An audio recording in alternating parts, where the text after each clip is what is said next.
He was just pumping gas after basketball practice.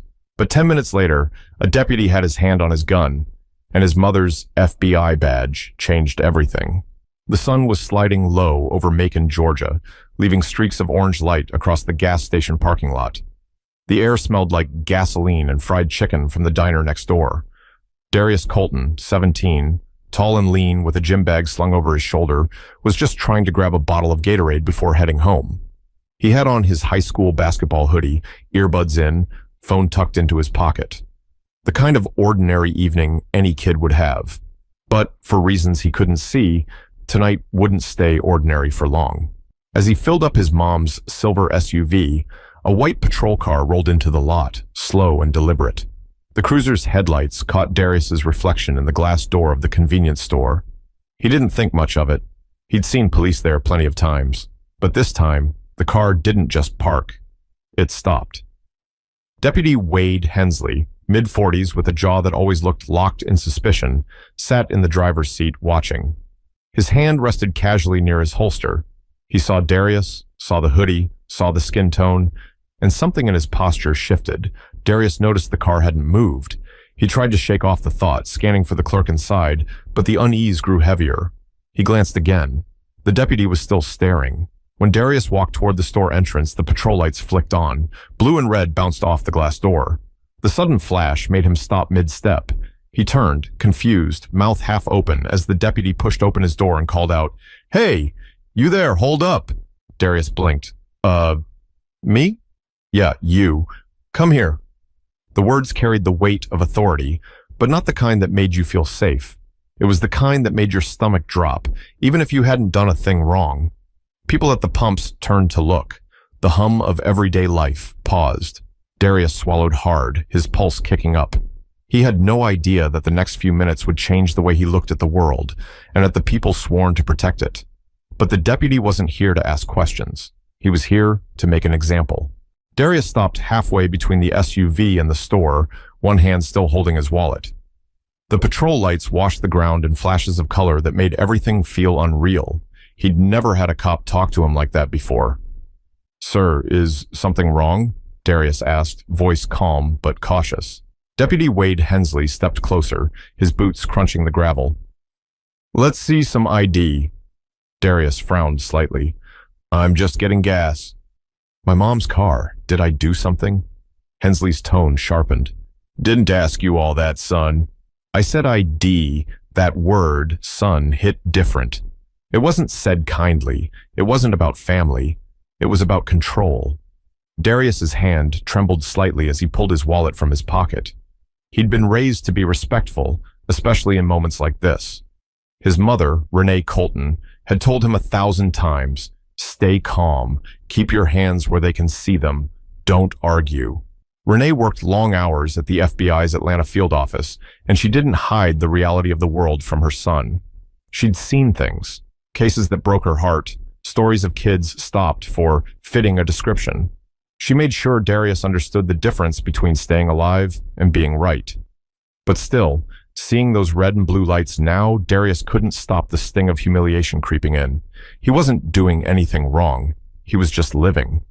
As he handed over his ID, Hensley snatched it faster than necessary, barely glancing at the card. "Where'd you get this vehicle?" Darius blinked. "It's my mom's car, sir." "Your mom, huh?" "Name?"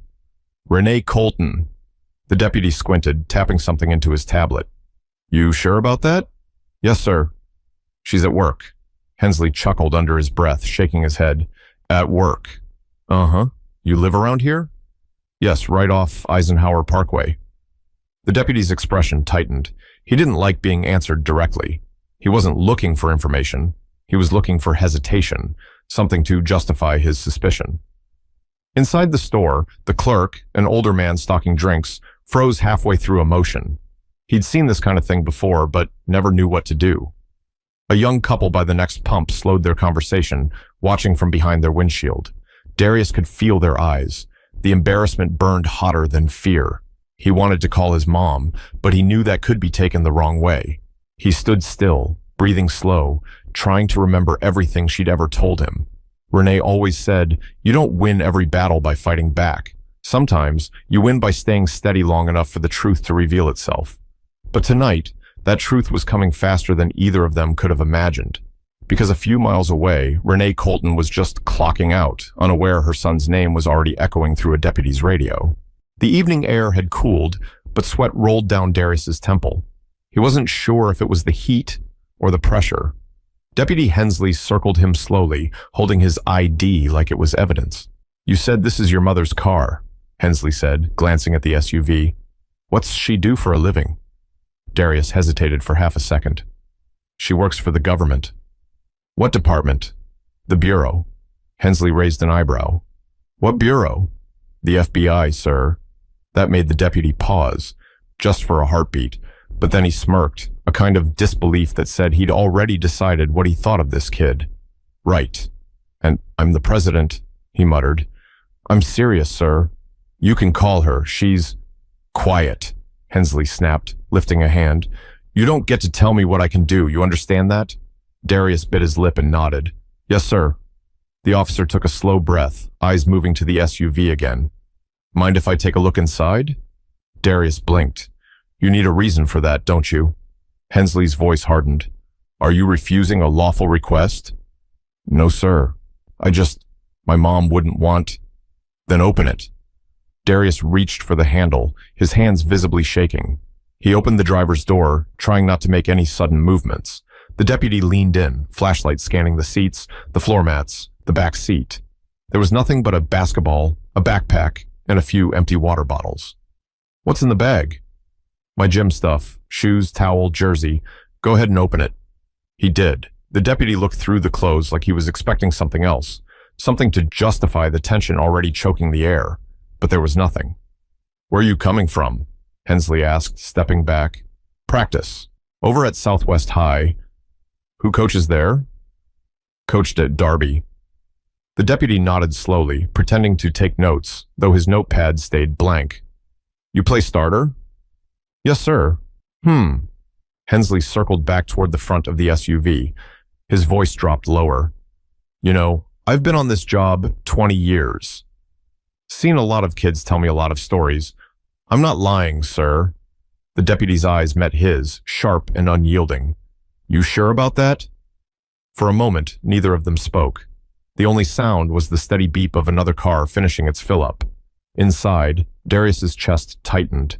Every word, every breath, felt like a test he couldn't pass.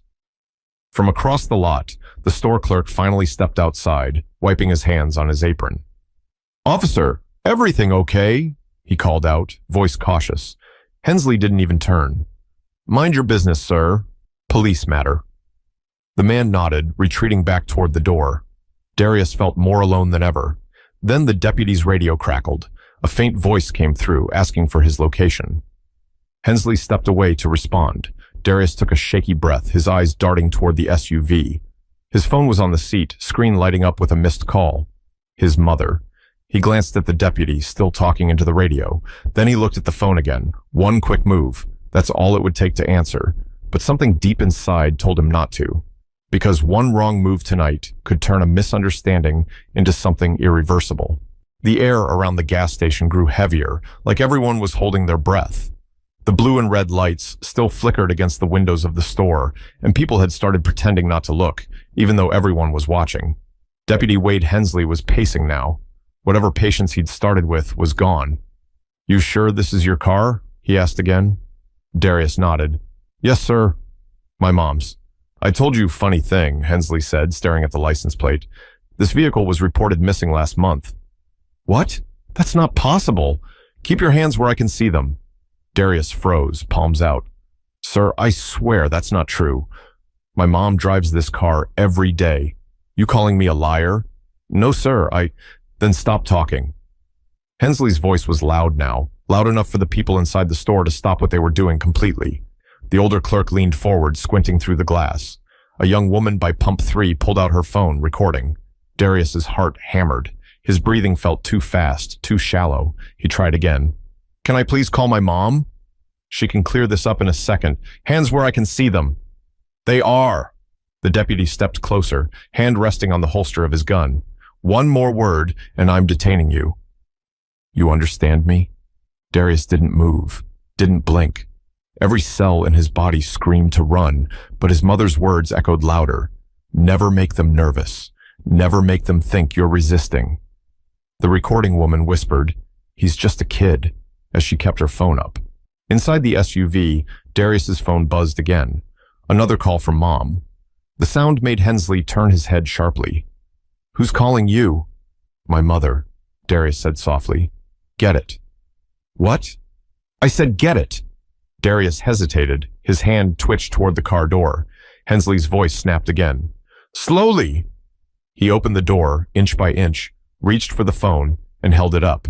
"Put it on speaker." He did. The call connected mid-ring.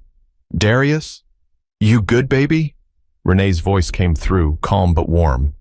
"Ma," he said quietly, "I'm at the Chevron off Gray Highway. There's a cop here saying the car's—" Hensley cut in, leaning toward the phone. "Ma'am, this is Deputy Wade Hensley with the Bibb County Sheriff's Office. We've got your son here in a suspicious vehicle." There was a pause on the line, then her tone changed. Lower, sharper. "Excuse me?" "Vehicle came back flagged," he continued, "and your son's acting nervous." "Because you're harassing him," she shot back. "Put him on again." The deputy smirked. "Ma'am, I'm handling it. You can come down if you want, but he's not going anywhere till I verify a few things." Silence. A kind that made even Hensley glance at the phone, uncertain. Then Renee said quietly, "I'll be there in 7 minutes." The line went dead. Darius looked up, hope flickering in his eyes. Hensley stuffed the ID back into his vest. "Fine. We'll wait." He didn't know what was about to walk into that parking lot, or how fast the balance of power was about to flip. But in 7 minutes, the deputy's badge wouldn't be the only one shining under those gas station lights. The gas station had gone quiet again, like everyone was waiting for something. The red and blue lights still pulsed against the store windows, stretching shadows across the pavement. Darius stood by the SUV, hands stiff at his sides, eyes locked on the deputy who'd refused to believe a word he said. Hensley leaned against the hood of his patrol car, pretending to scroll through his tablet, though he hadn't typed anything for minutes. His jaw flexed every few seconds, a sign he was waiting, almost enjoying it. Then, a black sedan pulled into the lot. Smooth, unhurried, no lights, no music, just presence. The car parked at the edge of the pumps, and Renee Colton stepped out, still in her dark suit from work. Her badge glinted briefly as the overhead lights caught it. Her expression was calm, but there was no mistaking the intensity in her eyes. She walked straight toward the patrol car. "Evening," she said, voice steady. "I'm looking for my son, Darius Colton." Hensley pushed off the hood, his tone immediately shifting to something more official. "Ma'am, I was just verifying." "That's him." She pointed toward Darius without looking away from the officer. "You said the car was stolen?" Hensley hesitated. "It came up flagged in our system." "Flagged when?" "I'll have to double-check the timestamp." Renee folded her arms. "You're looking at the registered owner of that vehicle. I'm Special Agent Renee Colton, FBI, badge number 2475-D. You can confirm with your dispatch." Her voice didn't rise. It didn't have to. Each word landed clean and deliberate. The deputy blinked, trying to process what she'd just said. "FBI?" "Yes," she said, reaching into her jacket and flashing her credentials. "And I'd like to know why my minor son was detained, questioned, and intimidated while filling up his mother's car." Darius exhaled slowly, the first real breath he'd taken in what felt like hours. Hensley's confidence faltered. "Ma'am, it was a routine check." "No, it wasn't," Renee interrupted.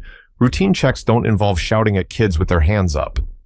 The woman recording whispered, "She's FBI," and you could hear the disbelief in her tone. Renee took a step closer. "Did you have probable cause?" The deputy opened his mouth, then closed it again. "Body cam on?" "Yes, ma'am." "Good," she said. "Then you won't mind letting me see that footage after we're done here." He shifted, suddenly unsure where to rest his hands.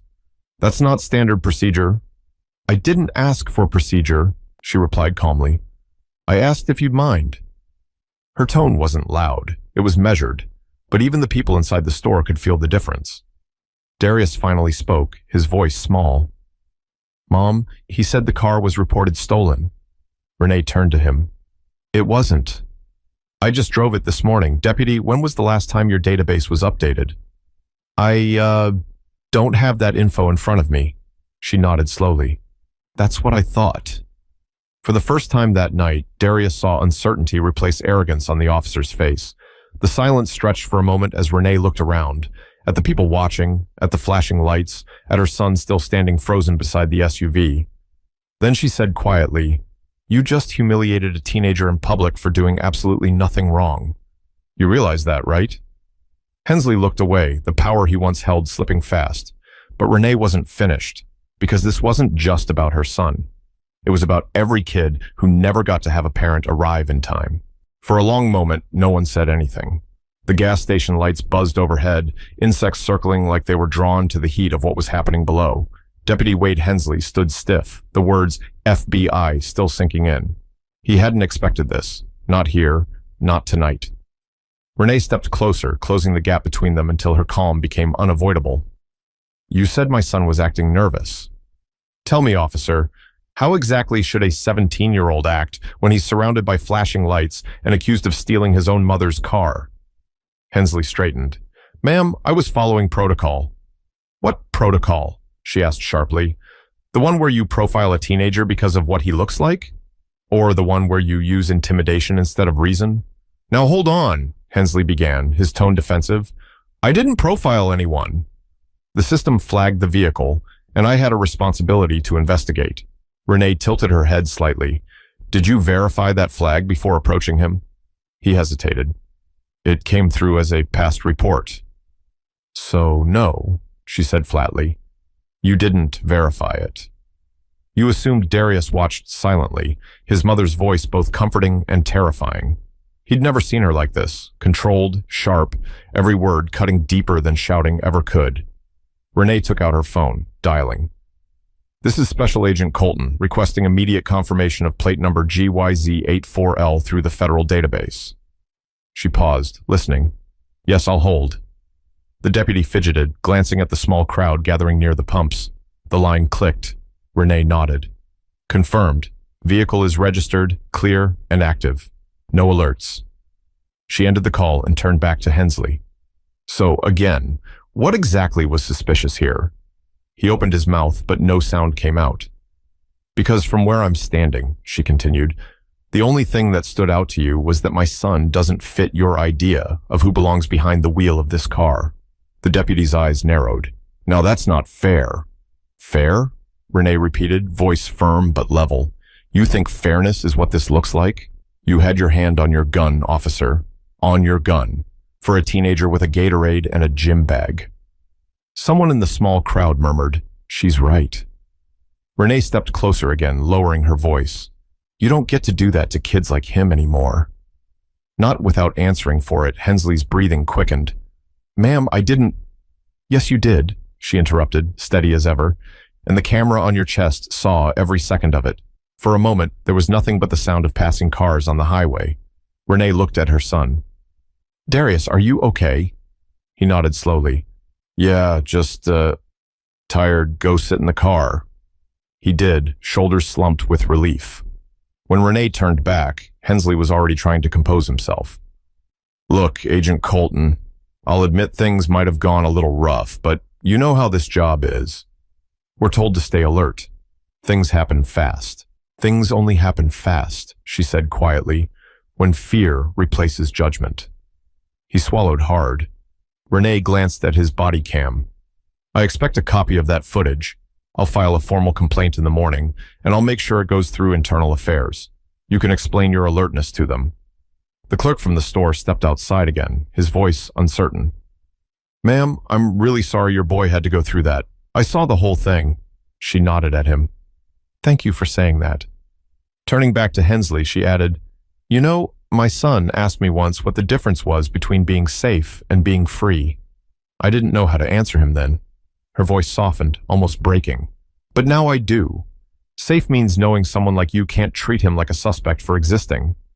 The deputy's shoulders slumped. The power he carried so confidently an hour ago now looked heavy, like it didn't belong to him anymore. But Renee wasn't done teaching, because accountability doesn't end with apology. It begins with it. The sound of distant sirens drifted in, growing louder by the second. Hensley's radio crackled again, and he stepped back from Renee, his voice low. "Backup's coming," he muttered. Renee didn't flinch. "Good," she said. "Maybe they'll understand procedure better than you do." The second patrol car pulled up beside the first, lights flashing across the gas station sign. Two younger deputies stepped out, hands hovering near their belts as they took in the scene. An officer, a woman in a dark suit, and a quiet teenager sitting inside an SUV with tears in his eyes. One of them, Deputy Lopez, looked at Hensley and frowned. "Everything okay here?" Hensley cleared his throat. "Just a misunderstanding. Car came back flagged, but it's all sorted now." Renee turned toward Lopez. "That's not true. Your colleague conducted an unlawful stop, searched my vehicle without cause, and threatened my son. I'm Agent Renee Colton, FBI. I'll be filing a full report." Lopez blinked, taken aback. "Understood, ma'am." He turned to Hensley. "You got documentation of that stop?" Hensley hesitated. "Body cam's running." "Good," Renee said. "Then make sure that footage doesn't disappear." The crowd that had gathered near the pumps was growing, customers pretending to check their gas but clearly watching. The woman who'd been recording earlier was still holding her phone steady. Renee walked toward her. "You got all of it?" "Yes, ma'am. From when he first turned the lights on, thank you," Renee said quietly. "Keep it. You might need it if someone tries to rewrite the story later." The woman nodded, eyes full of respect. "Your boy handled himself real well." Renee turned back toward the deputies. "We're done here," she said. "My son's leaving. If you have questions, you can contact the Bureau directly." Lopez gave a small nod. "Understood, Agent." But Hensley's face was red now, frustration mixing with embarrassment. "You think you can walk in here and talk down to me because of a title?" Renee met his gaze evenly. "No, because of the truth." For a moment, it felt like time froze again.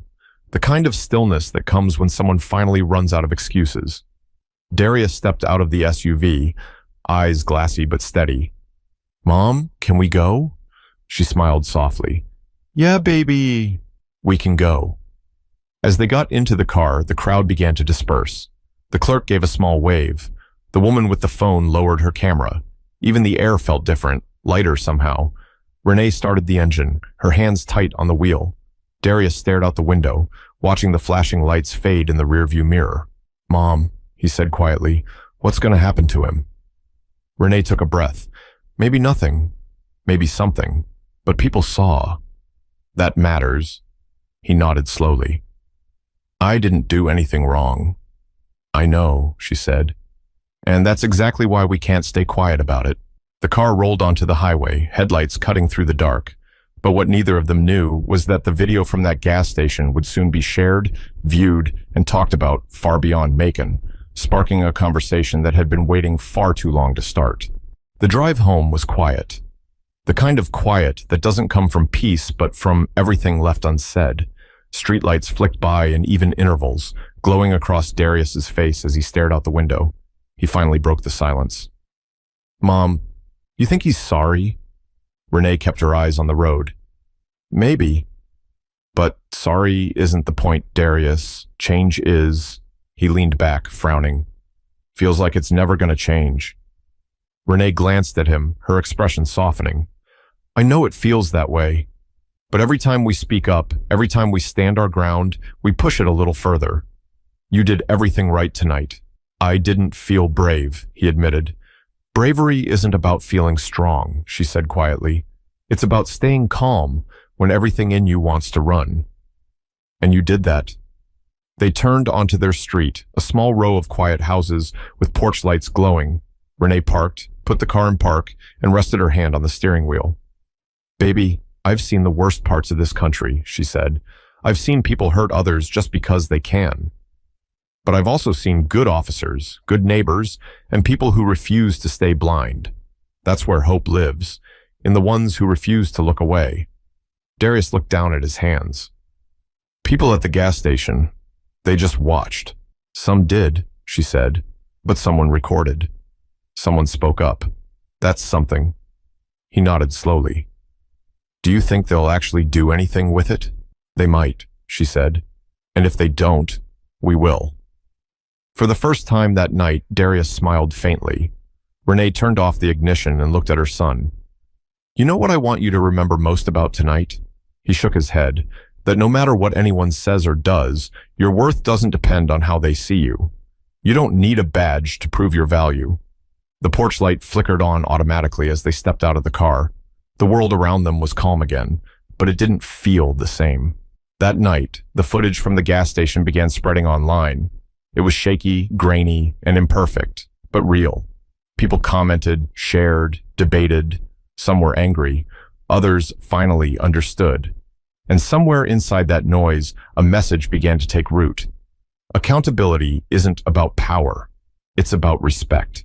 The next morning, Renee sat at the kitchen table watching her son eat cereal, still quiet but safe. She looked at him, smiled faintly, and said, You know, Darius, sometimes change doesn't start with a crowd. Sometimes it starts with one moment of truth.